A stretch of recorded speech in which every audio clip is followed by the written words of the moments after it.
Welcome everyone, this is Tarun Alawat और आज हम पढ़ने जा रहे हैं chapter number 2 that is potential and capacitance. And in this chapter we will discuss today capacitance. Right, तो स्टार्ट करते हैं और बात कर लेते हैं कैपेसिटेंस की।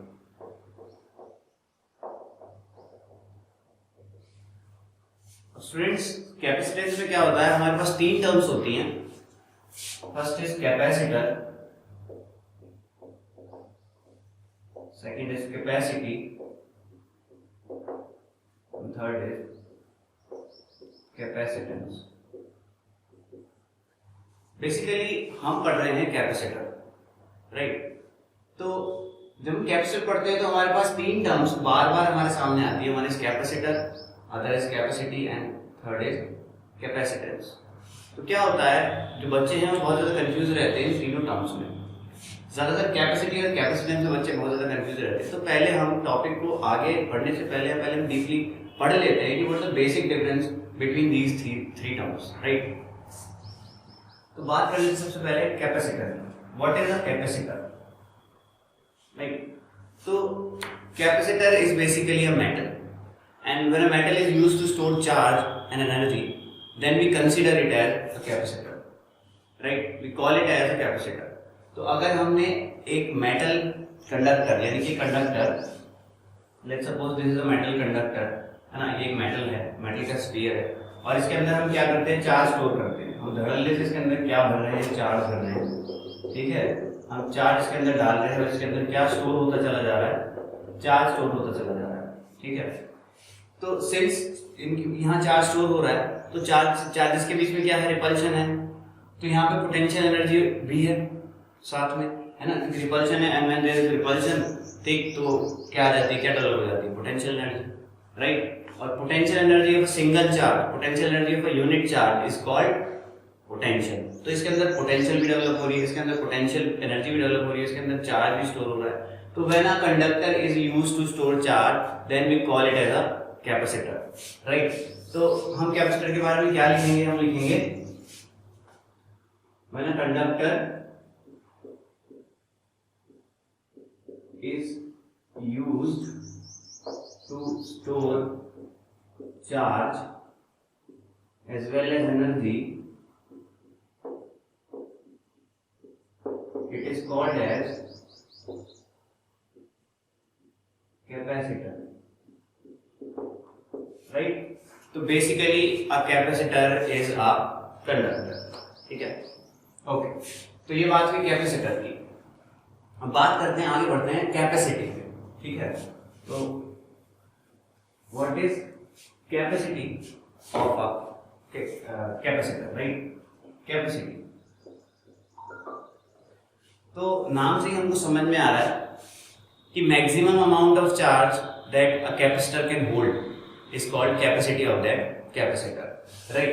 तो अब क्या होता है कि हम जब कंडक्टर के अंदर चार्ज स्टोर करने जा रहे हैं, ऐसा नहीं है कि आप मन मर्जी कितना भी चार्ज इसके अंदर भरते चले जाए ना। तो एक कंडीशन ऐसी आएगी जब इसके अंदर चार्ज नहीं स्टोर हो सकता और ज्यादा, ठीक है। क्यों नहीं हो सकता, क्या होगा ऐसा कि जब हम और चार्ज स्टोर करने जाएंगे कि इसके अंदर चार्ज नहीं स्टोर हो पाएगा, ठीक है। तो उसके बारे में अभी हम डिस्कस करेंगे। लेकिन basically capacity is what maximum charge a conductor या कैपेसिटर कैन होल्ड, राइट। तो हर कैपेसिटर की कुछ ना कुछ कैपेसिटी होती है, कोई ज्यादा चार्ज स्टोर कर सकता है, कोई कम चार्ज स्टोर कर सकता है, ठीक है। तो this is what we call what a capacity, right. तो अब कैपेसिटी के बारे में डिस्कस कर लेते हैं। किन किन फैक्टर्स पे capacity of a conductor depend करती है, what factors does the capacity of a capacitor depends, right. तो factors on which capacity depends. सबसे पहला फैक्टर क्या है भाई, ज्योमेट्री ऑफ द कैपेसिटर, बड़ा है छोटा है इस बात पर तो डिपेंड करेगी ही। कैपेसिटी ऑफ अ कैपेसिटर है ना, ज्योमेट्री पे तो डिपेंड करेगी। लेकिन एक चीज और है जिस पे डिपेंड करती है, वो है सराउंडिंग मीडियम पे। कैपेसिटर के अराउंड कैसा मीडियम है, इस बात पे भी कैपेसिटर की कैपेसिटी डिपेंड करती है ना।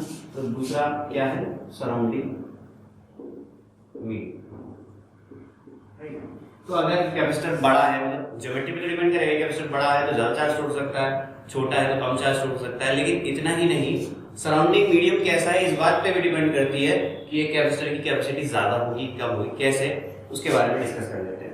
राइट, तो हम डिस्कस कर रहे हैं कि कौन सा फैक्टर सराउंडिंग मीडियम पे कैसे डिपेंड करती है कैपेसिटी ऑफ कैपेसिटर। राइट, तो चलिए डिस्कस कर लेते हैं। अब क्या होता है जब हम कैपेसिटर को चार्ज करते हैं, है ना, हम कैपेसिटर को चार्ज करते हैं, राइट, तो इसके अंदर हम चार्ज डालना शुरू करते हैं, तो धीरे धीरे चार्ज हम बढ़ाते जा रहे हैं, इसके अंदर चार्ज बढ़ रहा है, चार्जेस के बीच में क्या क्रिएट होता चला जा रहा है, रिपल्शन क्रिएट होता चला जा रहा है, बढ़ता जा रहा है, रिपल्शन बढ़ता जा रहा है, हम चार्ज स्टोर करे जा रहे हैं, उसके अंदर चार्ज भरे जा रहे हैं। ठीक है, तो जैसे जैसे चार्ज बढ़ रहा है रिपल्शन बढ़ रहा है, रिपल्शन बढ़ रहा है तो अंदर एनर्जी बढ़ रही है, अंदर एनर्जी बढ़ रही है तो अंदर पोटेंशियल डेवलप हो रही है जो कि बढ़ती चली जा रही है जैसे जैसे हम चार्ज स्टोर कर रहे हैं। अब जैसे चार्ज स्टोर कर रहे हैं इसके अराउंड इलेक्ट्रिक फील्ड भी स्ट्रॉन्ग होता चला जा रहा है ना, हम पढ़ चुके हैं इलेक्ट्रिक फील्ड लास्ट चैप्टर में। ठीक, तो इसके अराउंड जो इलेक्ट्रिक फील्ड बन रहा है वो भी क्या होता चला जा रहा है, स्ट्रॉन्ग होता चला जा रहा है। अब इलेक्ट्रिक फील्ड क्या करता है, इलेक्ट्रिक फील्ड क्या करता है, कोई चार पार्टिकल अगर इलेक्ट्रिक फील्ड के इफेक्ट में आता है तो चार पार्टिकल पे इलेक्ट्रिक फील्ड फोर्स अप्लाई करता है। राइट, तो अब यहाँ पे क्या है, surrounding medium, let's suppose surrounding medium is air, तो यहाँ पे एयर है और एयर के क्या होंगे, यहाँ पे एटम्स है, सराउंडिंग मीडियम में क्या है, एयर के एटम्स है। अब what atom is made up of, atom is made up of nucleus which is positively charged and electrons which are negatively charged revolving around the nucleus। तो यहाँ पे क्या है, ये आपका लेट्स सपोज ये एटम है, अगर मैं इस एटम को थोड़ा सा बड़ा बनाऊं तो यहाँ पे इसका पॉजिटिवली चार्ज न्यूक्लियस है और इसके सराउंडिंग में कौन रिवॉल्व कर रहा है, नेगेटिवली चार्ज इलेक्ट्रॉन रिवॉल्व कर रहा है। अब जैसे जैसे इलेक्ट्रिक फील्ड स्ट्रॉन्ग होता जाएगा, स्ट्रॉन्ग होता चला जाएगा, तो ये इलेक्ट्रिक फील्ड इस इलेक्ट्रॉन पे फोर्स लगाएगा opposite to the direction of electric field, यानी कि ये कंडक्टर, ये कैपेसिटर जब बहुत ज्यादा चार्ज हो जाएगा तो ये इलेक्ट्रॉन को अपनी तरफ बहुत स्ट्रॉन्ग फोर्स से F=QE फोर्स से अपनी तरफ क्या करेगा, अट्रैक्ट करेगा। ठीक, अब जब ये इलेक्ट्रिक फील्ड एक लिमिट से ऊपर हो जाएगा, एक सर्टेन वैल्यू से ऊपर चला जाएगा, तो ये क्या करेगा, अंदर से इलेक्ट्रॉन को पुल आउट कर लेगा। ठीक है, यानी एटम क्या बन जाएगा, आयन बन जाएगा, आयनाइजेशन ऑफ एटम हो जाएगा। ठीक, तो ये इलेक्ट्रॉन को पुल आउट कर लेगा, तो यहाँ से इलेक्ट्रॉन निकल जाएगा, जैसे इलेक्ट्रॉन इस एटम से निकलेगा, एटम क्या बन जाएगा, पॉजिटिवली चार्ज आयन, ये क्या बन जाएगा, पॉजिटिवली चार्ज आयन बन जाएगा, और इलेक्ट्रॉन कहाँ चला जाएगा, इलेक्ट्रॉन आ जाएगा कैपेसिटर के अंदर, और जब इलेक्ट्रॉन कैपेसिटर के अंदर आ जाएगा तो एक नेगेटिव एक पॉजिटिव को क्या कर देगा, न्यूट्रलाइज, यानी ये दोनों चार्ज उसके अंदर रहे ही नहीं, है ना। हम क्या कह सकते हैं कि जो नेट चार्ज है वो तो खत्म हो गया, यानी एक नेगेटिव ने एक पॉजिटिव को न्यूट्रलाइज कर दिया। तो हमको क्या लगा, देखो हमको क्या लगा, जो एक चार्ज पॉजिटिव चार्ज अंदर था वो कहाँ चला गया, वो बाहर चला गया, ऐसा फील होगा हमको। राइट, रियलिटी में क्या हुआ, रियलिटी बाहर से अंदर इलेक्ट्रॉन आया है, अंदर इलेक्ट्रॉन ने आने के बाद अंदर का एक चार्ज खत्म कर दिया, यानी न्यूट्रलाइज कर दिया, लेकिन बाहर एक चार्ज क्रिएट हो गया, यानी आयन क्रिएट हो गया। लेकिन हमको क्या लगा, हमको ऐसा लगा अंदर से चार्ज कहाँ चला गया, बाहर, यानी लीकेज हो गया। राइट, कैसे लीकेज हुआ वो किस पर डिपेंड करता है, सराउंडिंग मीडियम पे, है ना, किस तरीके से लीकेज हुआ है। लेकिन हुआ क्या है, लीकेज हो गया, अंदर से चार्ज कहाँ चला गया, बाहर, हमको ऐसा फील हो रहा है। अब हम जैसे और चार्ज डालने की कोशिश करते हैं, जैसे हम एक चार्ज और बढ़ाएंगे फिर से वही होगा, है ना, क्योंकि अभी क्या हुआ, इलेक्ट्रिक फील्ड जैसे अंदर से एक चार्ज खत्म हुआ, इलेक्ट्रिक फील्ड बाहर का वीक हो गया।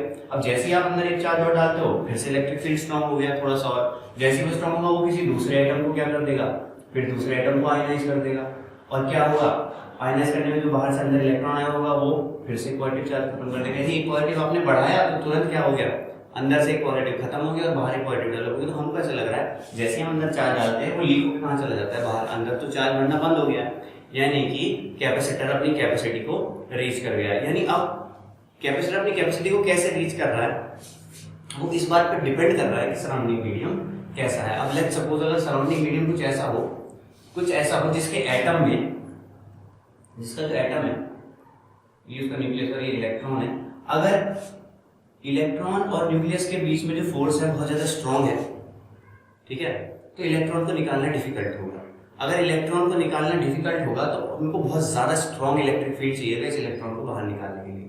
ठीक है, यानी कि अगर हमारा सराउंडिंग मीडियम ऐसा है जिसके एटम्स का जो इलेक्ट्रॉन्स है वो न्यूक्लियस के साथ बहुत ज्यादा स्ट्रांगली अट्रैक्टेड है, तो हमको बहुत ज्यादा इलेक्ट्रिक फील्ड डेवलप करना पड़ेगा उसका आयनाइजेशन कराने के लिए।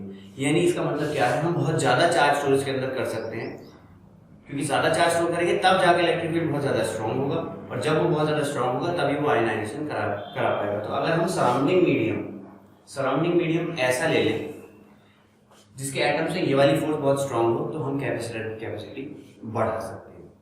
राइट, समझ में आई बात? अच्छा, अब ये जो स्ट्रेंथ होती है, जिस फोर्स की मैं बात कर रहा हूँ, जो कि इलेक्ट्रॉन और न्यूक्लियस के बीच में होती है एटम में, इसको हम बोलते हैं डाइलेक्ट्रिक स्ट्रेंथ। राइट, इसको क्या बोलते हैं? डाइलेक्ट्रिक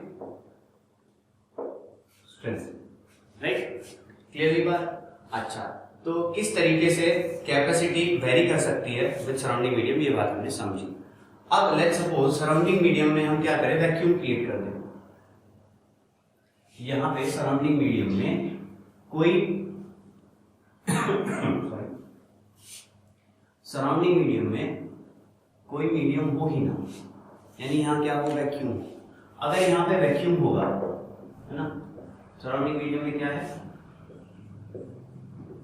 वैक्यूम, यहां पे वैक्यूम, तो क्या होगा, आयनाइजेशन कराने के लिए बाहर एटम्स है ही नहीं। अगर बाहर एटम है ही नहीं तो इलेक्ट्रिक फील्ड कितना ही स्ट्रांग होता चला जाए, वो बाहर से इलेक्ट्रॉन को खींच नहीं सकता। बाहर से वो इलेक्ट्रॉन को खींच नहीं सकता, आयनाइजेशन करा नहीं सकता, तो उसका अंदर का चार्ज कम नहीं हो सकता। जैसे हम बढ़ाएंगे, भाई अगर कैपेसिटी रीच हो गई है तो जैसे हम चार्ज बढ़ाते हैं वो बाहर लीक हो जाता था। लीक होने के पीछे कारण कौन था? लीक होने के पीछे था सराउंडिंग मीडियम, लेकिन हमने तो सराउंडिंग मीडियम भी खत्म कर दिया है। यानी अब क्या हो सकता है, अब आप कितना ही चार्ज इसके अंदर स्टोर करते चले जाएं, जब तक हमारे पास ऐसी मशीन्स हैं कि वो इतनी फोर्स लगा सकती हैं कि इसके अंदर चार्ज लगातार स्टोर करती चले, तब तक हम चार्ज, यानी जब तक हमारे अंदर की ये कैपेसिटी है, ये कैपेबिलिटी है कि हम इसके अंदर चार्ज डाल सकते हैं, तब तक हमें कैपेसिटर के अंदर अब चार्ज स्टोर कर सकते हैं। यानी कि अगर सराउंडिंग मीडियम वैक्यूम हो तो हम कैपेसिटी को मैनी टाइम्स बढ़ा सकते हैं, राइट, मैनी फोल्ड्स बढ़ा सकते हैं। समझ में आई बात? तो अगर सराउंडिंग मीडियम वैक्यूम हो तो हम जो कैपेसिटी है उसको मैनी टाइम्स इंक्रीज कर सकते हैं। राइट, तो this was all about capacity of a capacitor. तीसरी बात है capacitance. Right, third point was capacitance. चलिए कैपेसिटेंस की बात कर लेते हैं। Right, third point was capacitance of a capacitor.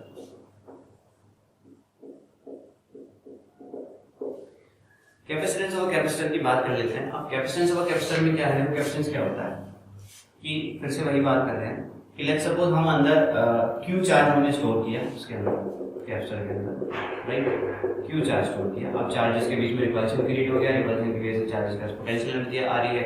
एक यूनिट चार्ज के पास जो पोटेंशियल एनर्जी होती है उसको हम बोलते हैं पोटेंशियल। तो यहाँ पे वोल्टेज, यानी कि अब यहाँ क्या डेवलप हो गया, इसके अंदर वोल्टेज डेवलप हो गई। राइट, अब for example let's suppose this voltage 50 volt और 100 volt, right, and the charge हमने जो स्टोर किया है, let's suppose that charge is 20 coulomb, let's suppose, right. अब ये 200 कूलम, राइट। अब हमको और चार्ज डालना है। कितना चार्ज डालना है? इतना चार्ज डालना है कि इसकी जो पोटेंशियल है वो 1 वोल्ट इंक्रीज हो जाए। इस कैपेसिटर की जो पोटेंशियल है वो कितनी इंक्रीज हो जाए? 1 वोल्ट। इतना चार्ज हमको इसके अंदर डालना है। तो हम इसके अंदर चार्ज इतना डालते हैं। लेट्स सपोज हमने 2 कूलम चार्ज और ऐड कर दिया। कितना चार्ज ऐड कर दिया? 2 कूलम। और हम क्या देखते हैं, वोल्टेज कितनी इंक्रीज हो गई? 1 वोल्ट इंक्रीज हो गई, यानी वोल्टेज कितनी हो गई? 101 वोल्ट। तो किसी कैपेसिटर का पोटेंशियल यूनिट वोल्ट यानी 1 वोल्ट बढ़ाने के लिए उसके अंदर जो हमें चार्ज डालना पड़ता है, जो चार्ज उसके अंदर हमको स्टोर करना पड़ता है, उस चार्ज को हम बोलते हैं उस कैपेसिटर का, उतने चार्ज को हम बोलते हैं उस कैपेसिटर का कैपेसिटेंस, राइट। तो द अमाउंट ऑफ चार्ज, ठीक है, used to increase the potential of a capacitor by 1 volt, ठीक है। तो उस वैल्यू को हम क्या बोलते हैं? Capacitance of a capacitor, right. ठीक, तो कैपेसिटेंस ऑफ अ कैपेसिटर की हम क्या डेफिनेशन लिखेंगे? It is the amount of charge used to